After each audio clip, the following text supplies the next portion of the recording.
दोस्तों, आज की वीडियो में आप सभी का स्वागत है।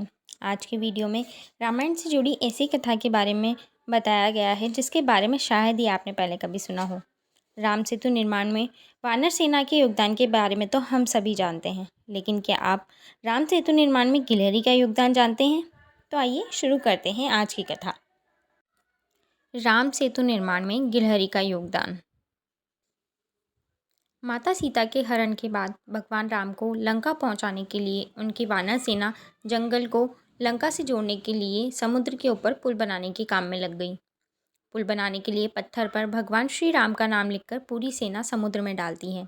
भगवान राम का नाम लिखे जाने की वजह से पत्थर समुद्र में डूबने के बजाय तैरने लगते हैं। यह सब देखकर सभी वानर काफ़ी खुश होते हैं और तेजी से पुल बनाने के लिए पत्थर समुद्र में डालने लगते हैं। भगवान राम पुल बनाने के लिए अपनी सेना के उत्साह और समर्पण को देखकर काफ़ी खुश होते हैं। उसी समय वहाँ एक गिलहरी भी थी जो मुंह से कंकड़ उठाकर नदी में डाल रही थी। उसे ऐसा बार बार करते हुए एक वानर देख रहा था। कुछ देर बाद वानर गिलहरी को देखकर उपहास यानी मजाक बनाने लगता है। वानर कहता है, हे गिलहरी, तुम इतनी छोटी सी हो, समुद्र से दूर रहो, कहीं ऐसा न हो कि तुम इन्हीं पत्थरों के नीचे दब जाओ। यह सुनकर दूसरे वानर भी गिलहरी का उपहास करने लगते हैं। गिलहरी यह सब सुनकर बहुत दुखी हो जाती हैं। भगवान राम भी दूर से यह सब होता देखते हैं। गिलहरी की नज़र जैसे ही भगवान राम पर पड़ती है, वो रोते रोते भगवान राम के समीप आती है। गिलहरी श्री राम से अब सभी वानरों की शिकायत करती है। तब भगवान राम खड़े होते हैं और वानर सेना को दिखाते हैं कि गिलहरी ने जिन कंकड़ों व छोटे पत्थरों को फेंका था, वो कैसे बड़े पत्थरों को एक दूसरे से जोड़ने का कार्य कर रहे हैं। भगवान राम कहते हैं, अगर गिलहरी इन कंकड़ों को नहीं डालती तो तुम्हारे द्वारा फेंके गए सारे पत्थर इधर उधर बिखरे रहते।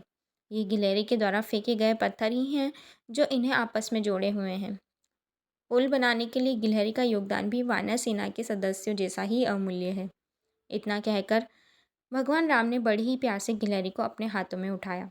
फिर गिलहरी के कार्य की सराहना करते हुए श्री राम उसकी पीठ पर बड़े ही प्यार से हाथ फेरने लगते हैं। भगवान के हाथ फेरते ही गिलहरी के छोटे से शरीर पर उनकी उंगलियों के निशान बन जाते हैं।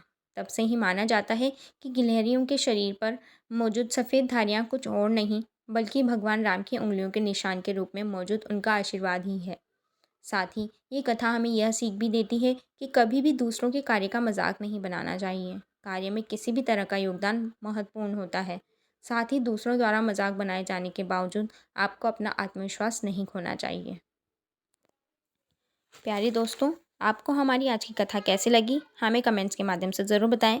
वीडियो अच्छी लगी हो तो वीडियो को लाइक करें। साथ ही हमारे ग्रंथों व पुराणों से जुड़ी जानकारियों तथा रोचक तथ्यों को जानने के लिए आज ही हमारे चैनल को सब्सक्राइब करें और ज़्यादा से ज़्यादा लोगों तक इसे शेयर कर जानकारियों को आगे बढ़ाएं। धन्यवाद।